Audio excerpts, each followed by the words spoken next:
Bill and I are going to discuss a dream that was sent in. I know that I love having a guest here, but not everyone can come to the studio. Diane from Mississippi obviously can't just drive up to Tennessee and be in the studio. So she has sent us a dream.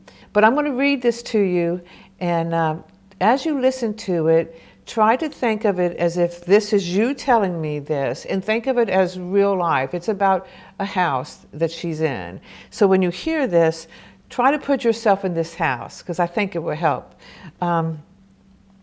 She says she's had the same dream several times, but it's a different house, typically. Her husband is always in the dreams with her. In this particular dream, it's a huge rundown house that's full of messes, she says.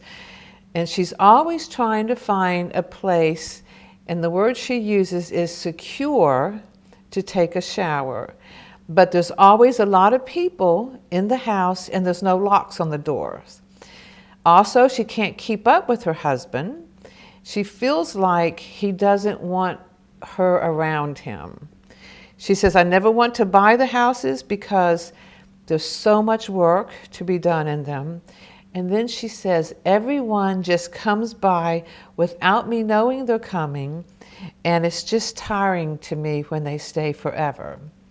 So this is a dream that could happen. I mean, you could have a messy house and a spouse that doesn't seem to be wanting you there, and people who aren't following boundaries. This dream is about boundaries, for sure. To say the least, that this is about boundaries. Yeah. Okay. Yeah. Now, if we take it in the natural, okay, Robin, and we will talk about this in a little more extensive manner, but if we take it in its truest form, there's some chaos. Oh, yeah. Everywhere. Yes. Now, sometimes in God, where He takes us is chaotic. Mm-hmm. Mm-hmm. I'll give you for instance, okay? I'm glad you asked. You know when Paul was in the shipwreck? Mm-hmm. Mm-hmm. Do you think he went in that shipwreck going, man, this is going to be awesome? Mm-mm. No. Mm-mm. But he was on a journey or a voyage and to a destination. Matter of fact, he was headed toward Rome. Yeah, yeah. And along the way, as if things couldn't have got worse. Really? Right. Really. You're doing what God said do, right. when God said do it, where God said do it, the way God said do it, and so help me, you have a shipwreck. Mm-hmm. That's always better for you. Yeah. Yeah. Catching it? Yeah. Okay. Now, let's take the first part of the dream. Okay? The first part of the dream was her husband. I've got that correct? Mm-hmm. Correct? Mm-hmm. And that if you take it in the spiritual aspect, isn't Jesus the husband of our house? Yes. Isn't the Lord supposed to be the husbandman, mm-hmm. and we're supposed to be His servants? Right. Okay. Well, if you look, the houses they went in was in a mess. Yeah. Boy. And a house typically represents where you're living. Mm-hmm. Yep. Or you. Yep. It also your life.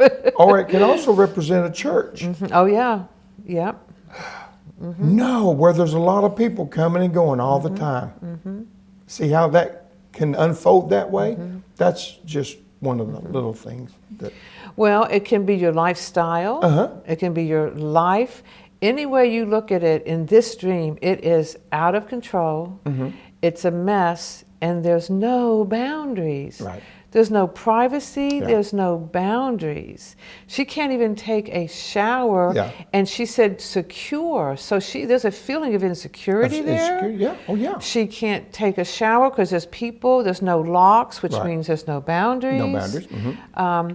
And, you know, certainly I think women sometimes are more guilty of this.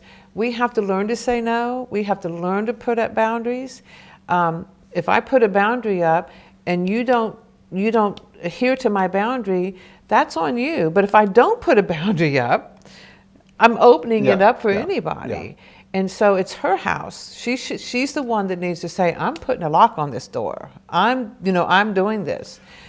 Well, one of the things too, that wherever her husband was taking her and what's going on, one of them is she wouldn't buy into the mess. Yes, yes. Now see how I worded that? She wouldn't buy into it. Yes. Because the house was too messy. Yes. It was a big house, don't get me wrong, it was wonderful, lots of rooms. Yeah. But it was a mess. Yeah. And there was people coming and going all the time.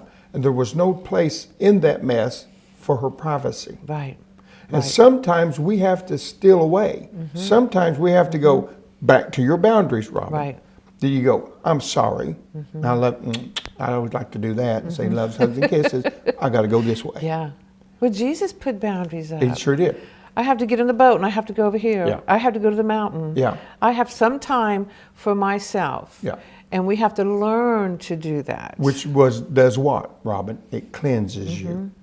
Which is what she's trying to do in the shower. Exactly. Because we represent the water washing us clean, which in the Spirit of God, water washes you, which is the Spirit of God, and wipes away all the things that looks like clutter and a mess and puts it into perspective. Yes. And she doesn't want to buy the house. I like that because that shows me that she doesn't see value in this. So there's things in her life that have no value, and I believe that spiritually. There's no spiritual value. And I believe the Lord is saying it's okay to say no to these things, to push these things aside, to put locks on the doors, and she's not going to buy in, like you say, into something that has no value to her. And one of the things that you mentioned in the dream is that she said she felt like she couldn't keep up with her husband. Yes, yes. But we already know there's boundaries in that by certain things that we know, such as in God, all things are possible. Right. And we know this. However, if God's moving faster than you are, you would feel like he don't want to be around you. Right. Or That's maybe good. You follow me? Yeah, I'm trying to help here, okay? And all of a sudden, the places that he's taking you, you don't want to buy into it because it's a big mess. And God says, in the mess, if you put me first, I'll show you how it can be a bless for those that are around you. Because we're not there for me. Honestly. Yeah. I mean, once you reach a certain place in God, I don't go to church to get saved. Right, exactly. That's good. I'm saved. That's good. Hello? Yeah, yeah. I don't go to church to feel good. Right. I feel good and I bring it to church and help people that don't feel good. Help the other people, right. Because everybody has got a house that's full of mess. Yeah. And you go, God, what can I do? Yeah. Because from glory to glory, we move and are and have, and that's what we do now. And there comes a point, it's kind of like ever being a mother or ever being a father. It don't go away. No. I'm a father until I die. Yes. And I can be a father figure to a lot of young ones that are young and don't understand it. I don't go, I've been right there. Lord, it's about to kill me. Is it killing you? Yeah. I don't think so. Yeah. Because if it was going to kill me, I wouldn't be here now. Right. I'm good. It's good. Now, I don't like it sometimes. Right. There is a locked place. There's a place of solitude for you. Oh, God, now I want to preach now. But there's a place of solitude. You just can't find it yet. Yeah, keep searching. Keep searching, and then God will reveal where your solid place is, or your I like to call it my hiding place. That's good, yeah. Where I can get with God and say, God, I don't understand that. And God, there's people coming in and out all the time, but I don't understand it. And God, over here, this is happening, and this one's making me mad. God, can I strangle that one? Yeah. And God goes, now, Bill. I'm sure you don't feel that way.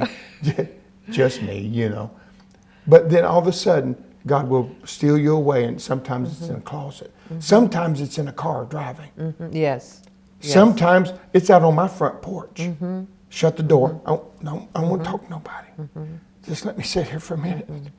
Say, God, this is my hiding place. Out in the open.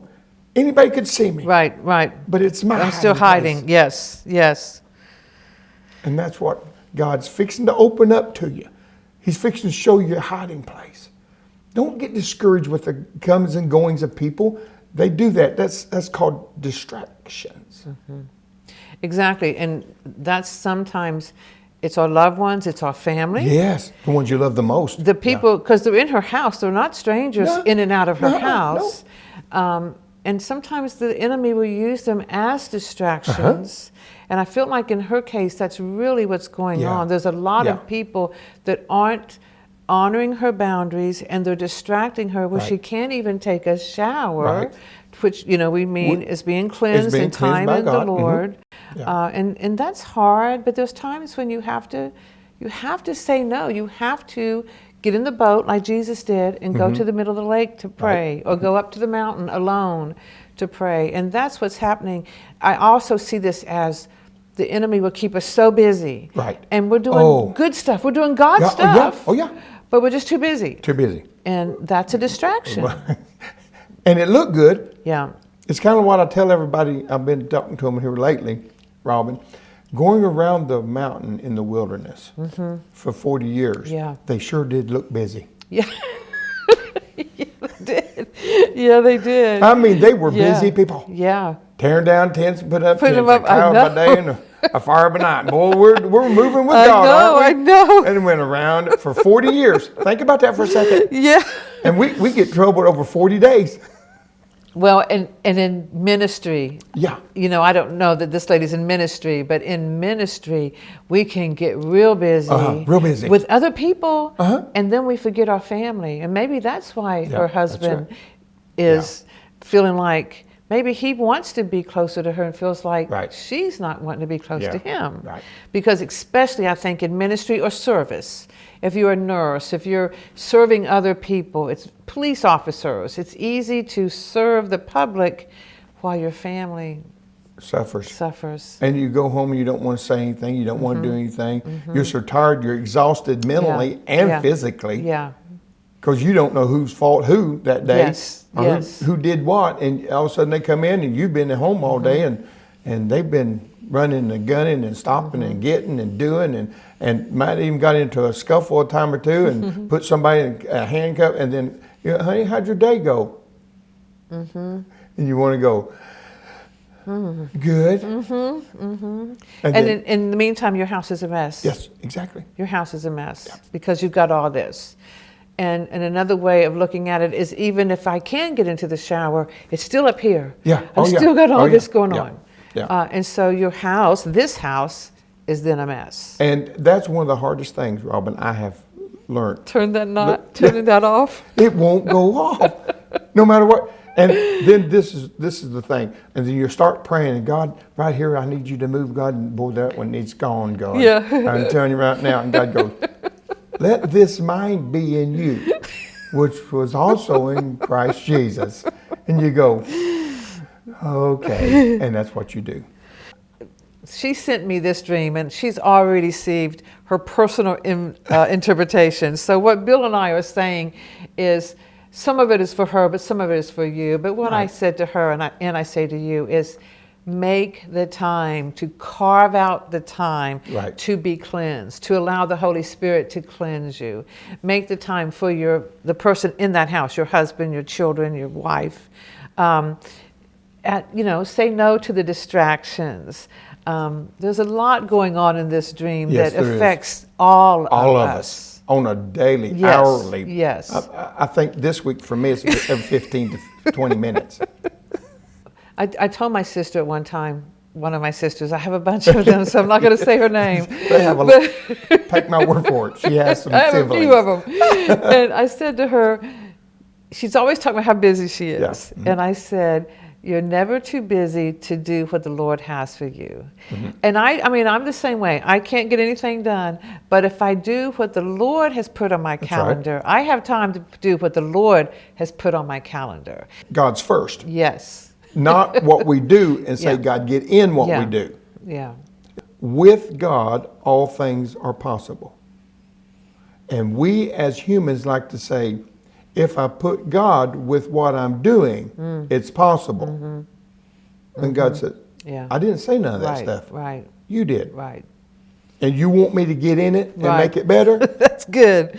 That's good. How about you getting in me, and I'll put you in what looks like a mess, Yeah. but I will make it a blessing for those that I put you in the mess with, such as Paul when he said, don't jump out of the boat. Yeah. The angel told me tonight, if you stay in, Yeah. sit down and eat. Not one of you will die. Right. Stay in the mess and watch how God takes the mess and gives a bless. That's good. That's good. I want to change gears completely here, and I want to share a dream with Bill. Doesn't even know this dream yet. I was on the way to the studio, and my niece called me, and she had this weird dream, and then I find out it's so weird. She tells her mother, who is my sister, Bambi. Bambi's been on the program before. My niece Amber has been on the program before. So she tells her mother this dream. My sister, her mother, had another weird dream with a couple days before she hears her daughter's dream. Now, these dreams are so graphic, and I apologize. I will tell you, no animals were hurt in these dreams, and my family are animal lovers, so it's not like these are horrible people when you hear this dream. But it's just the Lord, this is how he spoke to them. So my niece has a dream that she is at her mother's home with her stepdad, and they have a kitty there. It's an actual cat that's really there. It's a black and white cat. But there's a woman there, a stranger, that comes into their house, and she's telling the family how it's kind of sophisticated to eat cats. It's kind of something the elite do. And they're like, but this is our pet. And she says, we can't believe this woman wants us to kill our cat and eat it. It's our pet. But she says, as the conversation goes on, somehow this woman convinces them it's okay to eat your pet. So she has this crazy dream, and then she calls her mother and tells her mother, and her mother, my sister Bambi, had a dream that she and another one of my sisters, Renee, who was on the program in the past, they're driving down the road and they see a stray dog, and they decide they're going to catch this dog and they're going to kill it and they're going to eat its head. Now, I told you it's really graphic, and I apologize. You have to know, Renee and Amber sleep with their dogs. They take family pictures with their dogs. They are animal lovers. So they were freaking out by these dreams. The first dream about the kitty cat, a pet, typically is a gift from the Lord, because if you go and purchase a pet, or if a pet finds you, you have taken on the responsibility of raising this little animal, caring for it, feeding it, making sure it's groomed. Your spiritual gifts are the same way. There's a responsibility there. You need to feed them spiritually. You need to groom them. You need to make sure that they're within the boundaries, that they're not stepping over in someone else's yard. You need to care for a pet. So this woman in this dream, a stranger, enters their home, enters their life, and convinces them to do something, even in the dream, makes them sick. But after hearing it enough, somehow they're like, well, yeah, maybe that is a good idea. And they allowed an outside voice, an outside influence to come into their life and have them do something as horrific. And she said in the dream, immediately once they did it, they regretted it. And so think about the spiritual side of that. I'll let that sink in, and I'll tell you my sister's, and then we'll talk about it. In my sister's dream, it's a stray dog. It wasn't a pet. Well, stray dogs, especially stray dogs, represent the world. They represent the rebellious, those that actively reject the Lord. And so my two sisters decide they're going to cut it and eat its head. Well, the head contains the brain. And this dream is a warning that believers, because everyone in these dreams are faithful believers, this is a warning that we cannot allow the thinking and the mindset of the world. We cannot consume that. We are called to be separate, and regardless of how sophisticated it is in the first dream, we can't let the outside influence come into our home, whether that's television, radio, or a person, and change our thinking.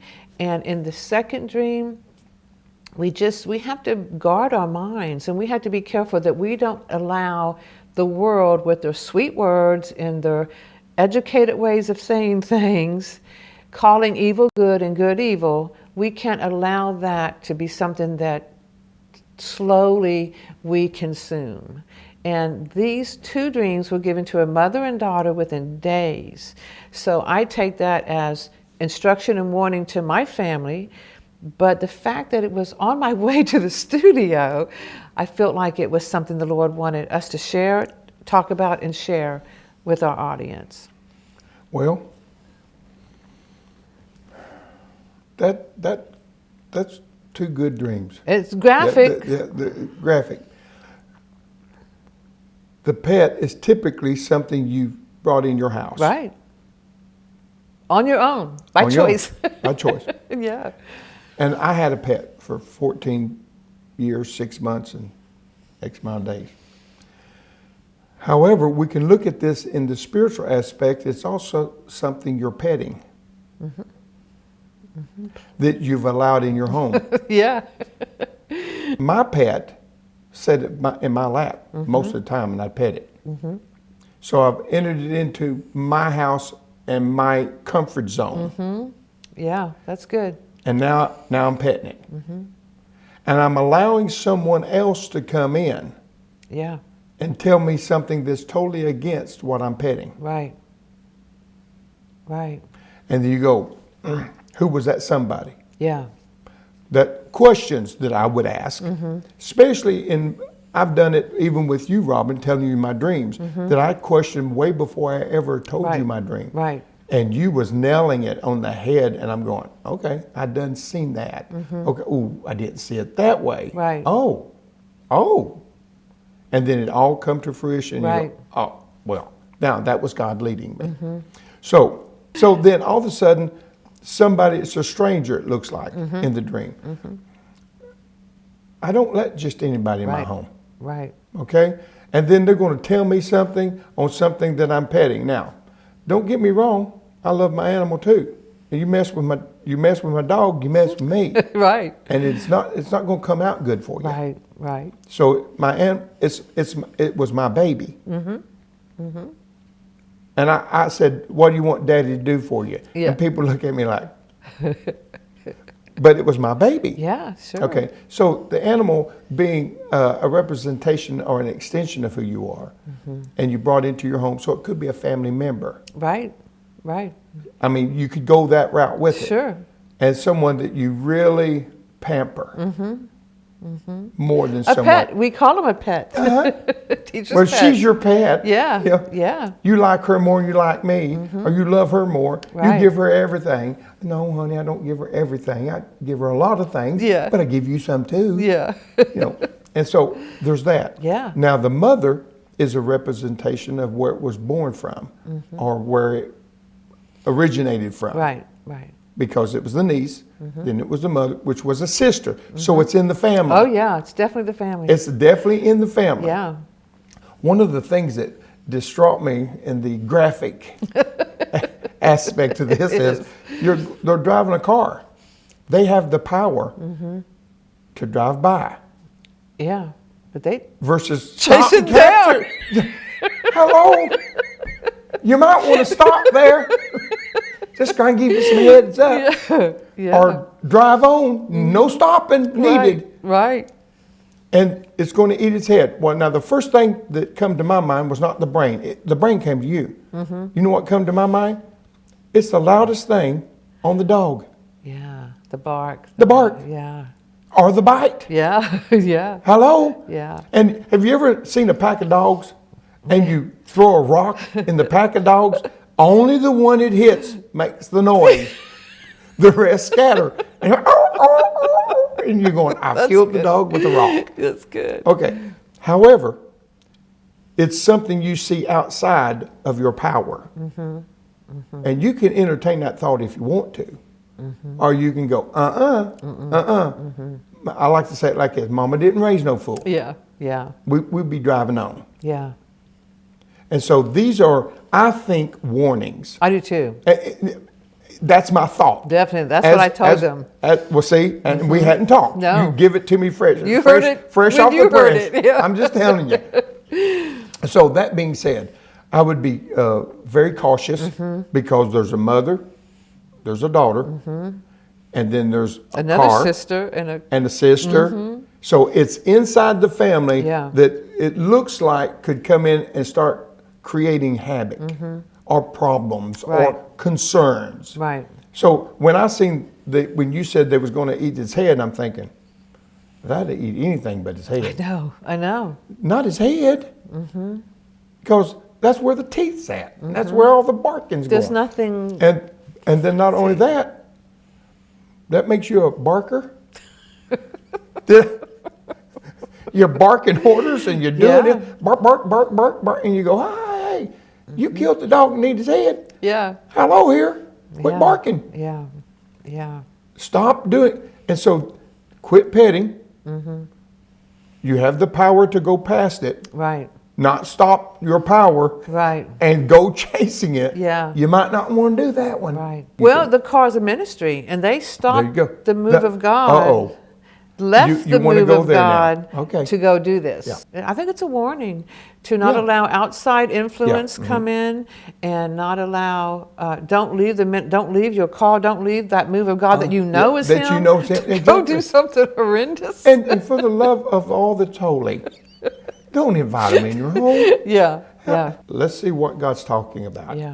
Don't take it lightly. Don't Right. blunder past it. Right. Don't just drive and open the door and start grabbing things, and next thing you'll be barking and people will be eating things that ain't supposed to be eaten. You see what I'm saying? Yeah. Yeah. That's Yeah. what I get out of it. I believe it's for my family, but I believe it's for you as well. As believers, we have to be careful what we allow in our home. Yes, that's exactly we have to right. be careful the outside influences, because these are obviously outside influences. So be alert, be observant, and then always put God in the middle of it and say, God, do you? God, should I? Yeah. God, is this person coming? Do I let them? No, if I don't, and I'd rather hurt someone's feeling Right. than to invite them in and say, oh, well, I don't want to hurt their feelings. I will. Well, and we were talking about boundaries. Boundaries, That's boundaries That's again. boundaries. Will you do us a favor? Send in your dreams. Send in your visions. Because we sure love listening to them and asking God about them, and hope we encourage you and let you know God's got you. Until next time, catch.